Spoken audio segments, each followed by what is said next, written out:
You're listening to Beat Autoimmune and Thrive, the podcast all about reversing and preventing autoimmune conditions so you can live your most vibrant life as soon as possible. We talk about autoimmune root causes, actionable solutions, and inspirational healing stories. I'm Palmer Kippola, and I used to have MS. Today, I'm an author, a speaker, a functional medicine certified health coach, a pickleball player, and nature lover who's helped thousands of people reclaim their health and their best lives. Let's dive into this episode.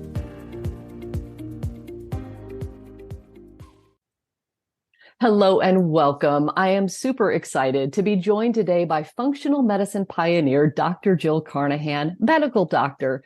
Dr. Jill is a board-certified integrative holistic medicine specialist, often referred to as the Sherlock Holmes of Medicine, because she solves the cases of the most well-known medical mysteries. She uses state-of-the-art lab testing and biochemical analysis, and she helps each patient identify the root causes of their illness by identifying nutritional or metabolic imbalances that might be contributing to their symptoms. And then she uses nutritional protocols and supplements, lifestyle changes, and medications to increase patient level of function, and always seeks the gentlest, least invasive way to restore health and optimize healing. Dr. Jill has her own healing stories from breast cancer, autoimmune disorders, Crohn's, Hashimoto's, and celiac disease, and then mold illness. And what I love about Dr. Jill is that she is both a balance of analytical logic, data, and reason, and maybe the right brain side of compassionate, intuitive, and creative soul. Her new book, Unexpected, just came out, and I loved it. It's part autobiography, her healing stories, and prescriptive wisdom from her many years as both patient and practitioner. Welcome, Dr. Jill. Thank you, Palmer. So excited to be here with you. I'm so happy to have you here. And I want to start, sometimes I usually start with story, but I want to start with you describing why you titled your book Unexpected.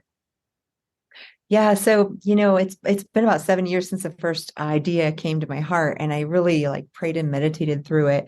And I had always felt I needed to tell my story, but that wasn't so common for people to write a memoir, especially if they're a relative unknown in the larger sphere of our world.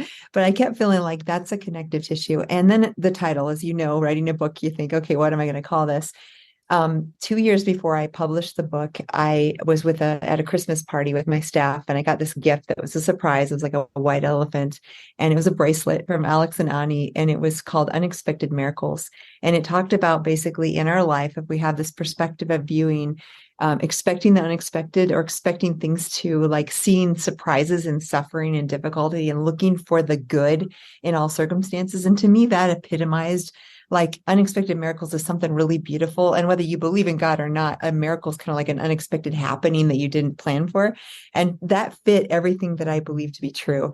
And then as we talked about, the title, Unexpected, is really how can you have life show up in a beautiful way when you least expect it by changing your mindset? And so that really epitomizes, that's a long version of the title. And the true title is probably Unexpected Miracles, but we kept it short and succinct for that reason. I love it. And oftentimes when I do podcast interviews of my own, I typically end with that concept of seeing the gift in these issues, in these disorders, in the hard things in your life, looking back. But I think how powerful it is, and why I decided to ask that question first, was to really get people in the frame of mind of reframing, instead of what if this is happening for me and not to me, right? Can you see the miracle in this? And so going into this now, let's go back to you, age 25. You are in medical school. And you felt a lump. Take us back. Yeah, so great question. And you're right, that reframing is everything, because this was my first lesson at 25. Okay, how are you going to deal with what's coming? And I found a lump in my left breast, and I did not think anything of it. I was working 36-hour shifts, crazy hours, insane and grueling schedule. And it's interesting because one of the things about medical education that many people don't know is it's brutal. it really trains out the empathy. Like, it's sad that a system that's supposed to create empathetic healers actually creates the opposite in some cases, because it's so brutal. It's so like, it's all about denying every single physiological need that you have: breathing, drinking, eating, peeing, resting, sleeping, like all the stuff that we should normally take care of ourselves. The opposite is, how do you get by with the least amount of sleep, the least amount of food, least amount of, not using the restroom, whatever. You train yourself. So I'm setting the stage because in the midst of this crazy, grueling schedule, I found a lump in my breast, and I literally was like, my first thought, I don't have time for this. Right. And I'm 25, so it can't be anything serious. Well, my intuition was strong. And even then, I had this sense, I better check this out. And at the insistence of those that loved me and who insisted, I got an ultrasound and mammogram. And it was highly suspicious for something more serious like cancer.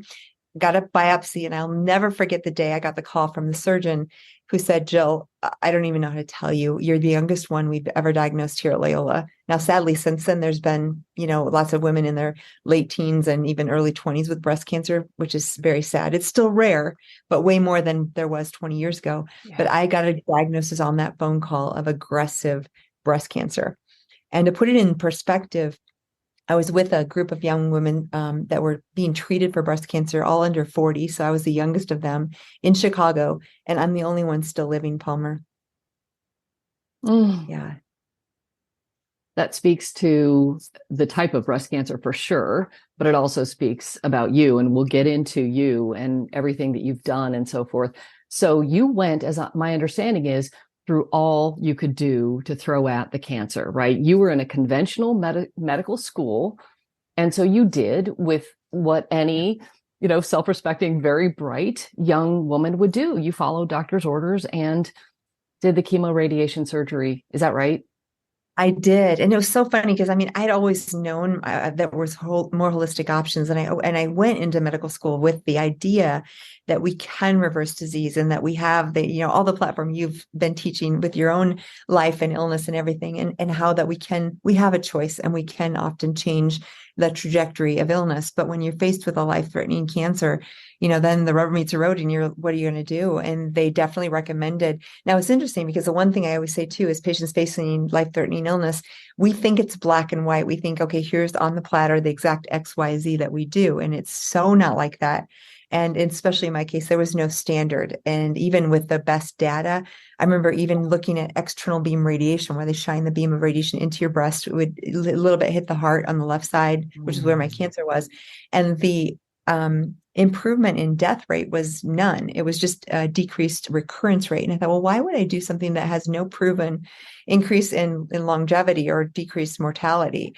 So there was all these puzzles as I looked at the literature as a medical student. It was very puzzling, because you think it's, even in medical training, you think there's a black and white answer, and there's so not. So I have great compassion for those not even in medicine and having to face these decisions, because it's so complex. Bottom line is, though, it was very aggressive, and I, was in a battle for my life. And I thought, well, I'm going to make a decision and go ahead and do this, everything they recommend. I made some adjustments in the radiation, and I also made some adjustments in the drugs they use for chemo by request. I kind of created my own plan that was a little bit less toxic, but even so, it was incredibly toxic. Yeah. And I always say the cancer was easy. Like, that was gone, and I was in remission within 9 months, and that's never came back. Wow. But the recovery from the toxic drugs I took to cure my cancer has been the last 20 years. I'm still today having effects of those drugs on my system, on my immune system. Yeah. Now, the good thing is, and this is one thing I would leave with your listeners, and at that moment, I had to make a choice. And I didn't have the all-knowing power to be God and to decide for sure what would happen. I just had to use the best information. But I did make a decision in that moment at 25. Whatever I decide, I'm never, ever going to look back and say, what if? And say, well, what if I wouldn't have done this? Or what if I? So I have carried my whole life with the knowledge that, number one, I'm living, right? So it saved my life. Number two, yes, I've had side effects, very, very severe side effects since that time. But I've never once questioned, what if I wouldn't have done that? And that just gives me a peace to go forward. And I think that's a great pearl to give people, because when you're faced with a decision, all you have is the knowledge that you have in that moment, and you have to make a decision with the best info you have. But if you regret it later, or you have this like rumination, it can destroy you. Yeah. And I chose very deliberately in that moment to never go there, and I haven't. And I'm glad that whatever the chemo did, I'm still here.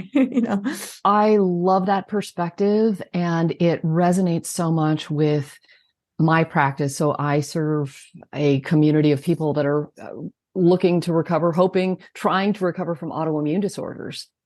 And Yeah. some of them are on medications. And I don't give prescriptions or advice on whether or not to take medication. But what I do say is about beliefs. If you are taking medication or whatever your choice is, 100% go with that decision. Believe it. Believe that this is helping you.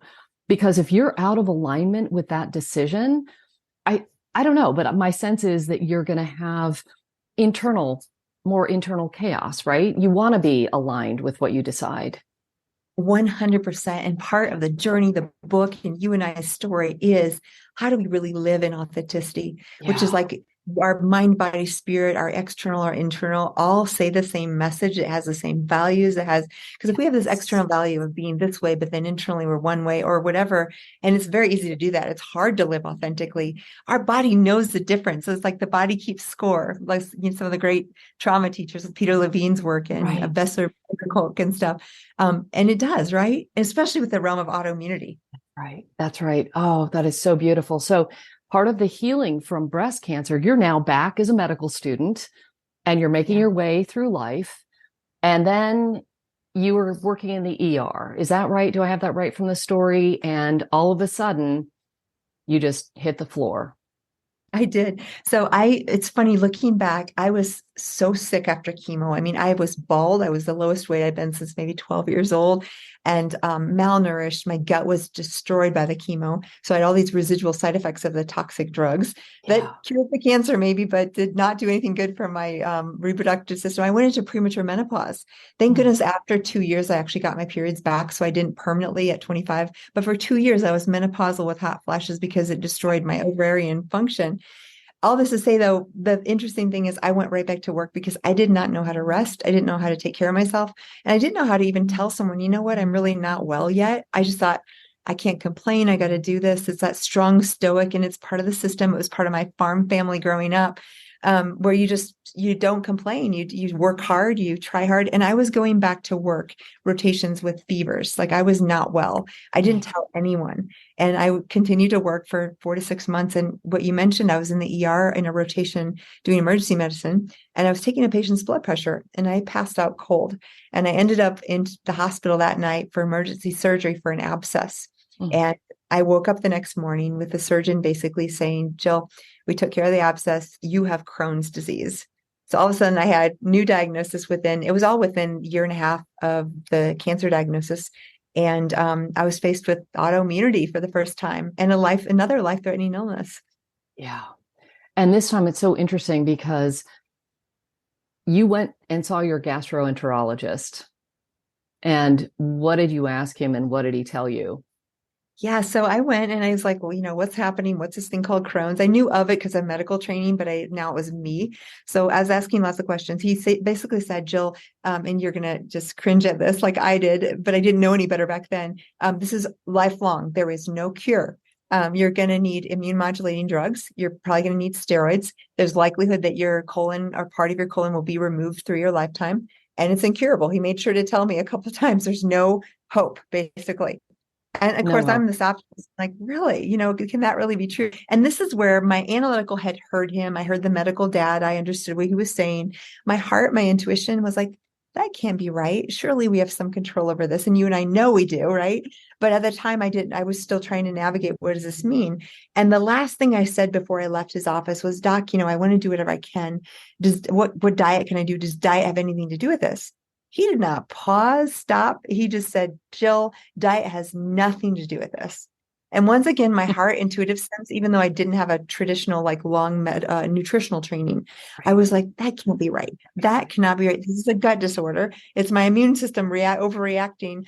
And I went on a back to the medical library to prove him wrong, to figure out what I could do. And you did.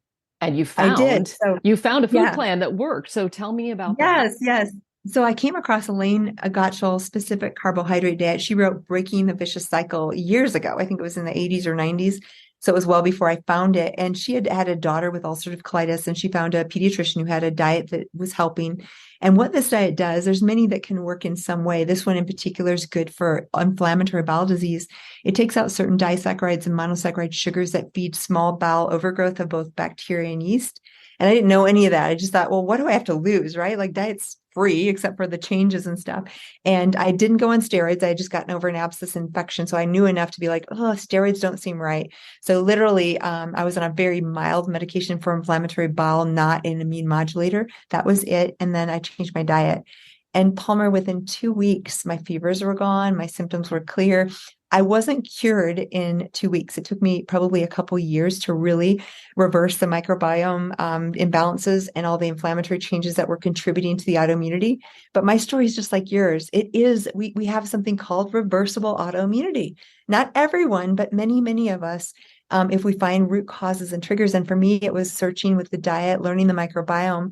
And through that experience, the whole theme here is my experiences with illness in medical school taught me far more than any medical textbook about what really happens in our body and how we can cure and overcome illness. That is so beautiful and profound. And I just want to pause on this because you are a medical doctor trained in a conventional medical system. You went through your own healing experiences and you know that autoimmunity is reversible. Yeah. Yeah. And this is possible. This is not just like, we're not selling hope. This is profound. Yeah. Yeah. And it is sad. I started the book about basically incurable doesn't mean there's not a cure. It means there's no drug for the problem that reverses it, right? That's so it's this idea that if you don't have a pharmaceutical that completely 100% of the time reverses a symptom or a disease pattern, then it's incurable. And that's just not true because you and I know there's ways to go deeper. And this was my first like real personal lesson on that level. Because within 2 years, I had no symptoms. And now I'm 20 years later and I am free of Crohn's. Absolutely. And you don't identify as somebody with breast cancer, as a breast cancer survivor, or as a Crohn's. I don't identify as somebody with MS. I mean, it's part of my story. And it's one of the greatest gifts I've ever been given, which allows for this conversation, right? But it's only in the ripple effect. It's the gift, right? This is the opportunity. This is why I love connecting with you, because these stories have to be told. And in the book that I wrote, I didn't want to just share my story. I share the story of 12 medical doctors or practitioners who all had their own healing journeys and had to come to root cause medicine to heal themselves. Yes. Yes. And I love that you do that because you show that number one, it's possible and it's not just N of one like you or I. Right. It really doesn't. And the same thing. I've had patient after patient after patient that experiences healing in a real, truly profound way. And it absolutely is possible. 100%. 100%. So it's amazing to bring that hope. And it's exciting because medicine just doesn't teach that. They have this, again, it's great if you have a car accident or a stroke or you're in dire need of, acute medical attention. But for these chronic complex diseases that's immune dysregulation, you have to go to the root cause. That's right. That's right. So this is a perfect segue into your root causes. And I'd love for you to go back in time to when you were a young girl and you grew up on a farm in the Midwest. So talk about what you think, because hindsight is often 20/20, right? So what do you think were the setup? And I love how you describe the toxin bucket. I use that as a metaphor. I think it's super, super helpful to visualize this because we all carry this toxin, this bucket. We can carry toxins until we can't, right? Both in part because of how many toxins are in there, but also because the size of our buckets might be smaller. So can you give us background on your upbringing that you think contributed to the breast cancer and then autoimmunity? Yeah. So one of the interesting things is that question why. I think any great clinician, that curiosity, or any great coach or practitioner of any type, that question why is so imperative in the process, because when you start to think, even for me, after the cancer, my question was, in fact, I don't tell this a lot, but in high school, I was voted in the senior class yearbook most health conscious. Like that was me. I already in high school ate clean and I did good things. I didn't didn't excessively drink or do drugs. And I took care of my body. So for me, of all people voted most health conscious in high school to get all this, my first question was, why? It wasn't like a why God, like why woe is me. It was never that, but it was a what happened that could have contributed? And is there anything I need to know so that in the future I can stay well? And so I went back to my childhood. So I grew up in a family of 5 children. I was the oldest girl, second oldest, and older brother and a brother right next to me, and then 2 younger brother and sister. And wonderful, idyllic. Like we had, acres of land. We grew a lot of our own food in a big garden, close family, like lots of great qualities. But what I didn't know growing up that probably contributed was there was a heavy toxic load. And you talk about the bucket. I always talk about that as well. And it's like we're born with a bucket capacity to detox. And as we go through our life, 5, 10, 20, 30, 40, 50, we accumulate toxic load. It's just part of life. So part of the way we deal with that is if we incorporate daily detox practices, which we can go into later, how do we keep that load manageable? Because as that water starts to build up and spill over the top, we present with 3 things primarily, and then many, many other things. But autoimmunity is maybe number 1. Cancer is really common, and neurodegenerative diseases, which could include MS as well. So then you have autoimmune MS or Parkinson's or ALS or Alzheimer's or these neurodegenerative cognitive things. And there's many other things that could contribute, but those are the top 3 things we see that are related to environmental toxic load. So my question why was like, what happened? Well, again, I grew up on this wonderful farm, but back in the 70s and 80s, farming corn and soybeans in Illinois was very, very toxic. And so probably in our water supply and definitely in my dad's chemical records were some really toxic endocrine disruptors. Basically derivatives of things like atrazine and organophosphates, and eventually glyphosate came along. And all of these things can act as endocrines, like hormones on your body, although they're chemical. So for something like a breast cancer, which is a hormone-derived cancer, those things, even at a young age, I'm guessing I got exposed in my mother's womb for the first time with some chemicals, probably because she has a toxic or had a toxic load. And then as a young child, even drinking well water and things. And again, my parents were amazing. And what's happened since then, they've actually changed their farming practices. So they were just doing the best they could. There's no blame here, but it's like all of us growing up in whatever society or bubble or organism that we grew up in or family, what things contributed. So I look back and all that toxic load was filling up my little bucket. I genetically was born with some things that were interesting. Number 1, some pretty poor detox related to making glutathione and other things that help get rid of that toxic load or empty out your bucket. Number 2, I had celiac genetics, very high risk. I did not know it. I wasn't gluten-free. And in fact, at 14, I didn't really like the taste of meat. And we grew up in like a meat and potatoes kind of farm family. And so I stopped eating meat. I became a vegetarian at 14 just because I wanted to not eat meat. But looking back, number 1, I had celiac, didn't know about it. Probably had the start of malabsorption. Number 2, I had a zinc deficiency. When you're a young girl or young boy with zinc deficiency, you won't like the taste of meat. That's actually one of the symptoms of it. Number 3, I had hypochlorhydria, which is low production of stomach acid. So those were the perfect storm of meat never feeling well for me. And so why not go vegetarian? But at 14, I did not have a nutritional degree. I did not have the knowledge to have a balanced vegetarian diet. And what I gravitated towards was a carbitarian and gluten full. I was not gluten free. So it was the perfect storm of the wrong diet to create more inflammation in my gut, more damage to my immune system, and set me up for cancer and Crohn. So we have the poor detox genetics I was born with, probably exposure from in utero on, lots of chemicals on the farm that affected the endocrine system and hormones. And then a really wrong diet for me until I was 25 when I started eating chicken and fish again and really got rid of all the gluten, went on the specific carbohydrate diet and completely revamped. But all of those things. And then there's a whole bunch of things on toxic stress. And I was a really highly sensitive person. I didn't really know this growing up. I tried to be the strong, tough farm girl because that's the environment I was in. And I was suppressing anger. I was suppressing sadness. I was suppressing real emotion and even the sensitivity. I'm one of the 10 to 15% of the population called highly sensitive persons, which means sights and sounds and chemicals and you name it. I'm more sensitive than most. Those things affect me. And at the beginning, like we talked about, these things can be a curse or a blessing. I was always like internally, like, why am I so sensitive? Why am I the one who always gets sick? Why am I the one that chemicals affects? Why am I the one who gets so emotional in different situations or movies I cry or horror movies I can't even watch? I don't watch them because they're too traumatic for my system. But when I first read Elaine Aron's book about highly sensitive person in my 30s, I was like, oh, I cried because I was like, of course I'm sensitive. I cried, but I was like, oh, this is not an abnormality. This is not a flaw. This is actually a gift. And yes, it makes me more sensitive to the environmental chemicals too. But the gift, just like we were talking about, is that I can see details other people can't see. I am more sensitive to patient stories. I can, get clues. So in a way, it's been a gift, but I didn't see it. And all those things led, even the suppression of my emotions, to my diagnosis of cancer and autoimmunity in my 20s. Yeah.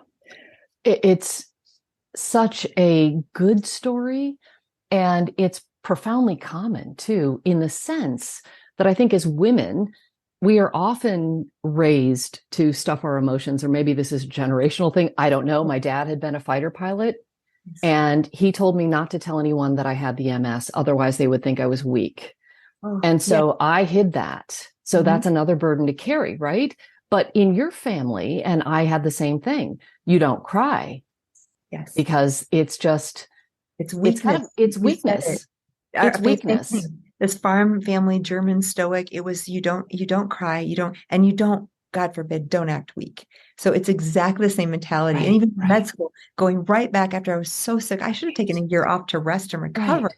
But that would have been weakness, right? So I was taught to don't complain, don't share that you're feeling sad or weak or, or feverish or whatever. It's exactly the same story. And it's not a bad thing. It's that generation. Our parents were doing the best they could. Sure. But it does lead to us suppressing those things that would maybe help us be more healthy if we were to actually be our full selves. That's right. That's right. And so healing, becoming authentically who we are, is part of the path of healing.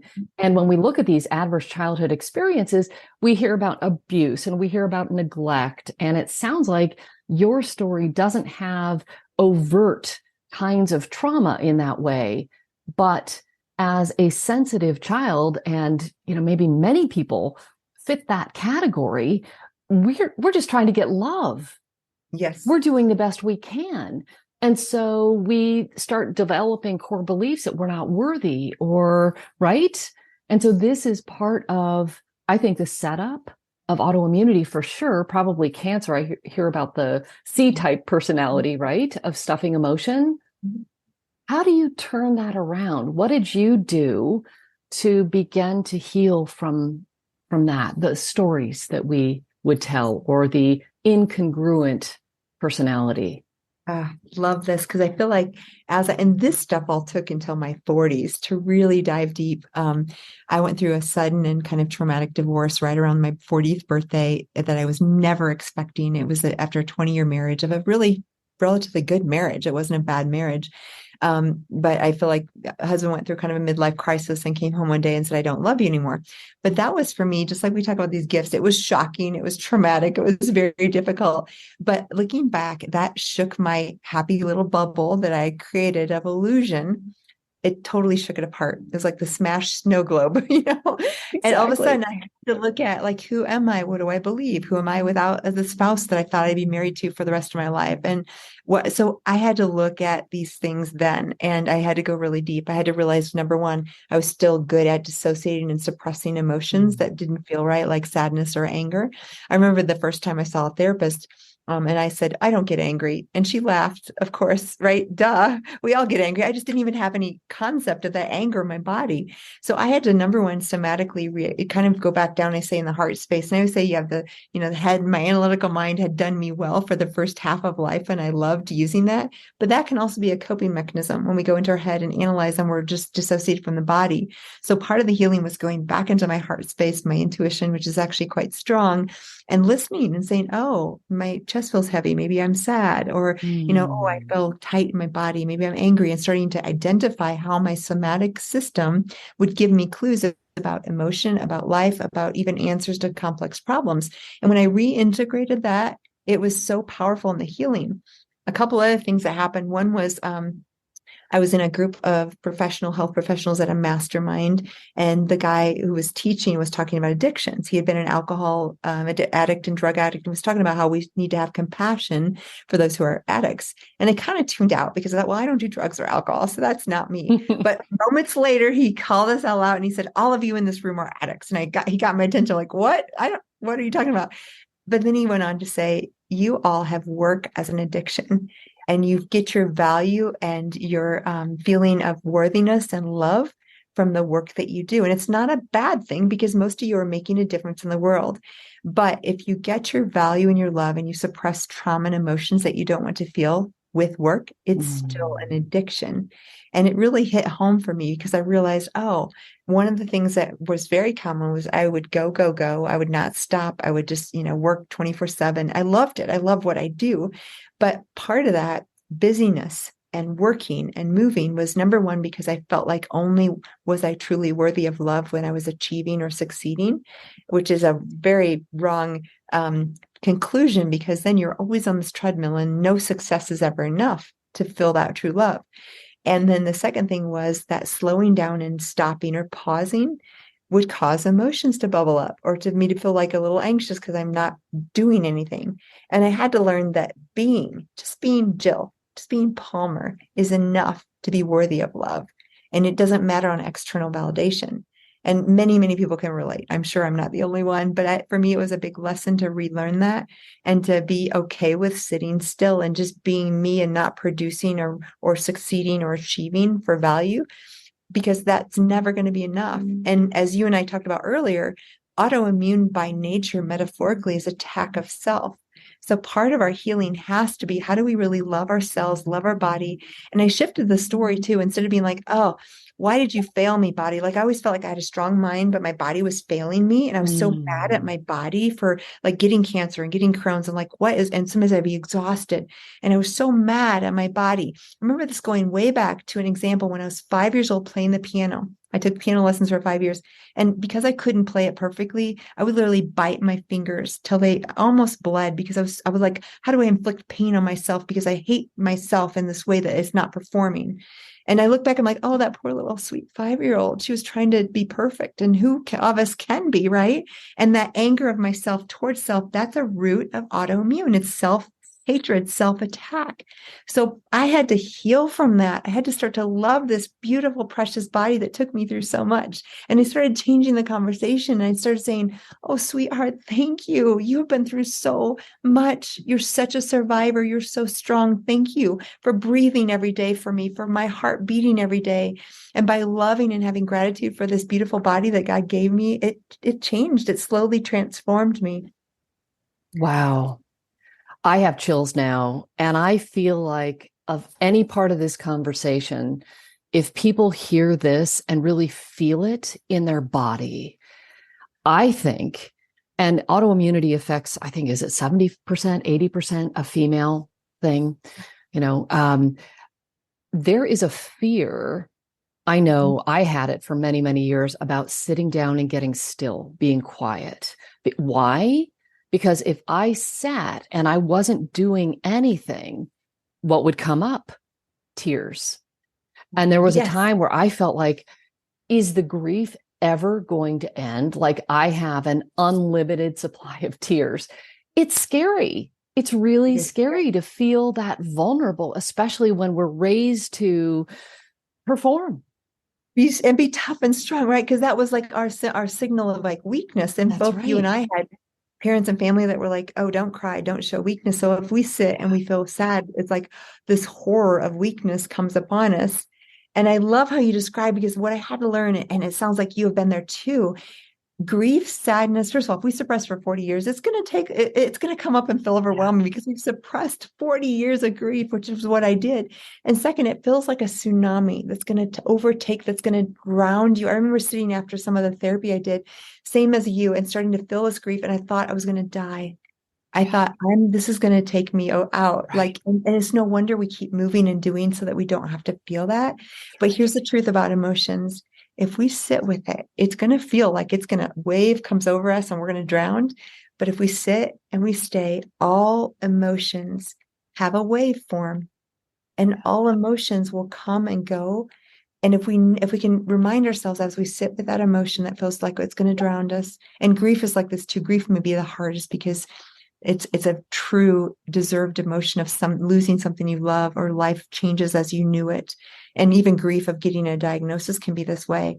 But any of those emotions, they come like a tsunami. They feel like they're going to drown us. But if you sit and you stay with it, it passes.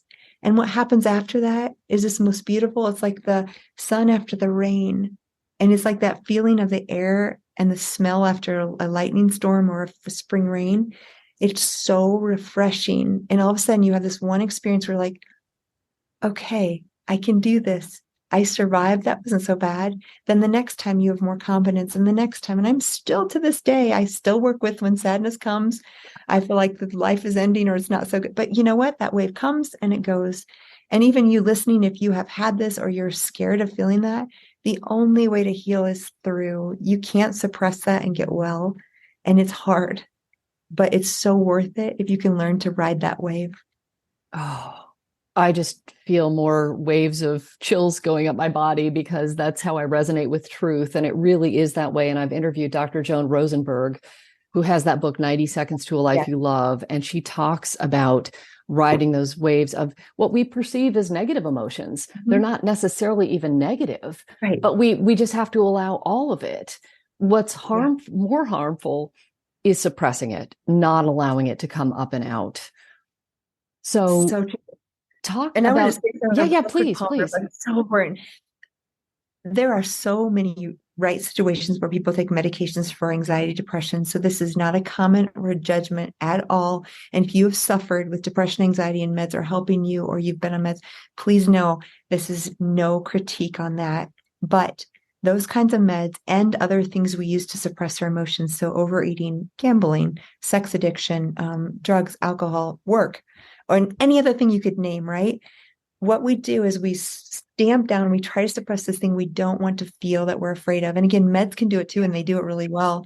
But what it also does, if you think about a curve or a wave or a sinusoidal thing, it takes off the bottoms where you crash down, but it also takes off the top of those waves. So your ability to feel life and be in love with euphorically life and light and love and joy and the things that we get to experience, the highs, the natural euphoria that we get from climbing a mountain or being with a friend or sharing with a loved one or, spending time in nature, whatever thing that gives you that high. If you blunt it with an addiction or a drug, you will also blunt the highs and you will not get to experience life to the fullest. And to me, there is nothing better than a natural high of giving a hug to a friend or being in nature or helping a patient. And as much as I don't like those lows, you have to have both. You can blunt it, but you'll be blunting the beautiful, amazing parts of life as well. So beautifully said. And I'm going to segue this one into mold. And here's how, because you mentioned depression and anxiety. And sometimes people feel like these are biochemical imbalances or whatever, and they do something to suppress that feeling. But sometimes that feeling is really real. And sometimes those feelings are they're a symptom of something that is harming our biology, a biotoxin like mold. And so autoimmunity isn't the end of your story. Healing, right? And my understanding is the mold illness that came after was perhaps even more difficult. So can you talk about what happened after you had massive amounts of rain? Yes. So Boulder flooded in 2013. I was in a medical office there and doing my practice and loving life. And the year later, I started getting shortness of breath, exhaustion, brain fog, skin rashes, horrendous cystic acne, red circles around my eyes as they would bleed, weakened immune system. And I knew something was going wrong, but I didn't really know what. And I was in denial for a bit until I finally had to test the building, found bulk samples of Stachybotrys, which is a black toxic mold, in the basement under my office. And there was an unfinished crawl space that had standing water, probably also had mold. And then in my urine, I tested my urine and it matched. It had trichocythenes, which is a mycotoxin from black toxic mold. So that very day when I got those results, I literally never set foot again in my office. I had to leave. I had to find a new place to practice, get rid of. I had a couple of shelves like this behind me with books. I love books just like you. And I had to of all of them and start over. And I realized that that mold in that building was massively causing illness. So I started on that pathway, and it was one of those things I would never have chosen, but it allowed me to really, because I had to heal myself, become a mold expert, which is the next part of my journey. But it was a long journey there. And I always say that was much harder than the cancer. Cancer people know what it is. They see you're bald. It's very clear. There's lots of compassion. Mold, many doctors even don't understand how it affects. And I think it was worse as far as physical too, at least as bad. But I had to really learn how to detox, how to pull that bucket toxic load down. And yet you did it. You did it. Yeah. So you are free of mold illness. You're free of Crohn's and celiac and Hashimoto's as well. We didn't mention Hashimoto's. Yeah, I'm on thyroid medication, but my thyroid intensive, I'm super stable and I don't have any symptoms of it. Yeah. Fantastic. So back to mold for a moment. Sure. We see increasing number of people that are just really, really taken down by mold. And when you look at the burdens of things, whether it's infections or toxins or whatever it is,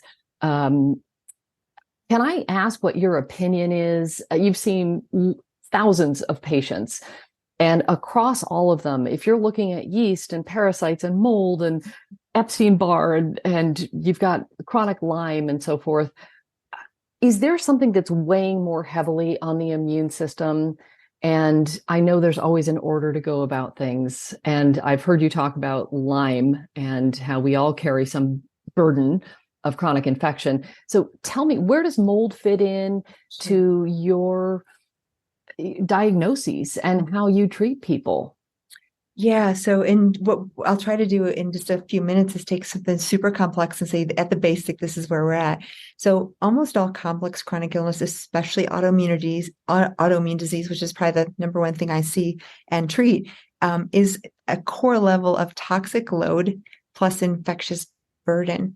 And these two things combine to create immune inflammation, dysfunction, either immune weakness or overactivation. And often in the same person, you have an underactive immune system to fight infections, but an overactive self-attack, which is the autoimmune disease, which seems crazy, but it's like these two parts are very dysfunctional. So toxic load, I think the elephant in the room, if there's one thing that's most burdensome, it's every year we exponentially increase the number of chemicals we're putting into our environment, whether it's plastics or parabens or phthalates or organophosphates or all of these things affect our immune system and our ability to function, and they fill that bucket level with water. And so over our decades of life, it gets more and more full, and often autoimmune disease isn't diagnosed till 30s, 40s, 50s because it took a little while for that bucket to fill up and start to present. And that tends to weaken our own innate immune system and ability to fight off things. So whether it's a new infection like COVID during the pandemic, or old things like chickenpox when we were 5, or mononucleosis, which is Epstein-Barr when we were 19, those things, once we have a virus like that, it's in our system, and it should never bother us if our immune system is strong and robust. But as we know, like chickenpox can reactivate as shingles at any age when there's a surgery or a stress or a lack of sleep or something going on. And mold comes into play because mold is one of the most common insidious environmental toxins that people are exposed to, and they don't even know it. It could be hidden like behind the wall here, and I wouldn't even know it, except I'd be more foggy and tired. And more buildings are being put up construction very quickly. They are often very airtight. So if there is an issue inside, the dilutional effect of having some airflow is limited, so it becomes more toxic internally. The types of molds that are growing indoors are much more toxic. They produce more heavy mycotoxins that affect immunity. So this combination of environmental toxic load, which is weighting down the immune system, allows for, like you said, those old infections. And Lyme is another thing. I think there's thousands of people who are bit by ticks or spiders or arachnoids carrying some of those. We call them tick-borne, but things like Bartonella and Babesia can be carried by other vectors other than just ticks. And many people have one of those in their system, and they're fine. Their immune system is keeping it under control, but they go through maybe post-COVID or a lack of sleep or death of a loved one or surgery. And all of a sudden that weakened immune system plus the environmental toxic load, or as we mentioned, mold in their home or environment, and then those infections will pop up. And those are both things very commonly roots of the trigger that starts to take someone into autoimmune disease as well. Absolutely. And so when you have this constellation of things going on, Are you the way that we practice? Lyme isn't the first thing that we look at or treat, because sometimes when you address the more heavy burdens, like, getting somebody out of a moldy building, for Yes. example, then they are free to heal. Do you see things like that? And where do parasites fit in to your, how you see things and how you work with people? Is it right up there with mold? Is there a pecking order? So yes, I always start with environmental toxic load and mold absolutely at the top. And I'll also say now I actually go with limbic system even above that Oh, yeah. because there's such a as I was researching for the book, I found something very interesting. I would have said before I wrote the book that almost 100% of patients I've seen with mold illness have some sort of traumatic response to mold, or they have a little bit of fear about getting mold exposure. It's like this limbic activation. Yes. Limbic system affects our amygdala, which affects fight or flight, like there's some dangerous thing that's in the environment. And that's very, very common. And I knew that most people, even if they're happy, healthy, have done therapy, they're, good in life, they still often need some limbic support at kind of uncoupling the experience from trauma. And I was like, why is this so common? Well, there is literature that I talk about in the book that shows a chemical inhalation can trigger the hypothalamic axis into amygdala response and limbic activation just from breathing in a chemical like mold toxin. So even again, if you're happy, healthy, you're done all the work around somatic experiencing or whatever you've done, and you get a mold inhalation, it can trigger a chemical limbic response, even if you're healthy emotionally. So I realized everyone who has mold exposure needs to do some limbic work. That could be as simple as a massage, like craniosacral massage, or it could be as simple as binaural beats, listening to music, or you could do some program. There's all kinds of programs out there as well. But that limbic is number one, because if your limbic system feels that it's afraid, it's not safe, there's no amount of supplements or diet or nutrition or environment that will help your body feel safe. And in order to heal from autoimmunity and from mold and from most of these things we're talking about, your body has to feel somewhat safe or it won't heal. That's just a given. So limbic is first. Mast cell activation, if that's involved, which is not all the cases, but is becoming more common, where the mast cells get irritable and angry and throw out prostaglandins and histamines and cause reactions. And mold is a big trigger for that too. You want to deal with that. And then next is mold and environmental toxicity. So dealing with detox like glutathione, binders, support for the liver, infrared sauna, Epsom salt baths, all the things that we can help our body eliminate, dry brushing, hot and cold therapy. And that's kind of the next step. Then while I'm doing that detox, I'll start to look at the gut, and the gut often involves parasites or other infections, but I don't really go to like the Lyme or the Epstein-Barr at any deep level until I start to get the toxic load under control in a few months. And parasites are part of the infectious burden. But those can really continue to keep people EMF sensitive or gut disorders or whatever. So they are important. It's just a matter of the probably limbic, mast cell, toxic load and gut right in there. And then Yeah. next you go to Yeah. infections. So beautifully said. And I love that there's an order of things. And I don't know that this is possible, but I have a lot of clients that are dealing with mold, and it is a shocking thing to you feel safe in your home, you love being in your home, and then all of a sudden you find that, oh my goodness, I'm being poisoned by my home, Yes. and I didn't know that it's what's responsible for my brain fog and joint pain and gut issues and on and on and on. And sometimes you're the only person in the family who's having these symptoms, Yes. and your spouse or partner thinks, well, you're just a crazy whatever canary, or doesn't take it seriously. So this is real. This is really Yes. real for people that are going through this, because there is an expense to the inspection and the remediation. And I'm wondering, is it possible to begin the limbic training or retraining, however you say it, while you're still living in a moldy place? Like, can you keep the bucket from spilling more, or do you have to have that pristine environment before you can begin the limbic? And there may not be a perfect answer to this, but it's just come up as a question recently. No, Palmer, this is perfect. And your questions are so good because you understand this. The answer is yes, you can start because I really believe I was talking to Dave Asprey the other day, and he's like, I don't react to mold anymore. And I believe that. He's done so much work, 40 years as he has so many programs in deactivating limbic stuff. He's probably one of the, pros out there on how do you actually hack your own physiology. So I do believe that you could get to a state where you would be at least less. I don't think every single person who has the sensitivity genetics is going to, like even me, I'm in a healthy, really good spot with mold But just last summer, my neighbor's fridge leaked down into my condo. I had Chitomium growing. I was pretty sick, and it didn't take long. I didn't go through the trauma I did last time. I was like, okay, I can. I just stayed in there. I even stayed in there Yeah. during remediation, which years ago I would have never tolerated, and I would never tell my Right. patients who are really sick. But I did okay, and now I'm fine, and I'm in the same condo.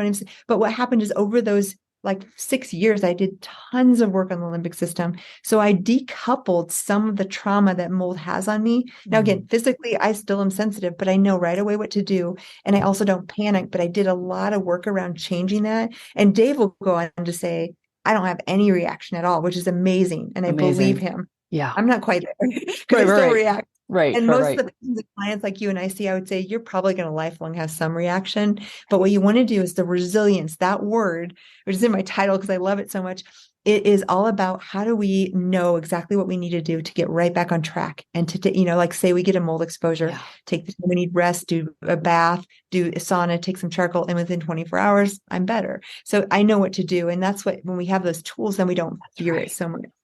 So beautifully said. And I know we're getting close to the end, but I can't not ask you about identity because this is something that I think is so critical. When I start hearing people talking about my MS or my Crohn's, I caution, about really decoupling your identity from the illness. So talk about the importance of choosing a new identity as you do this work and move towards healing. I love this. And you alluded to this in the beginning, and I heard every word you said because a couple of things. When we want to form a new habit, so when we want to change the way we, get angry quickly, or when we want to change the way we think about something, or we want to change our body in an illness, the best way to change habits is to change identity. And this goes into illness. I'll tell about how that connects in just a second. But for example, I don't smoke and I don't eat gluten.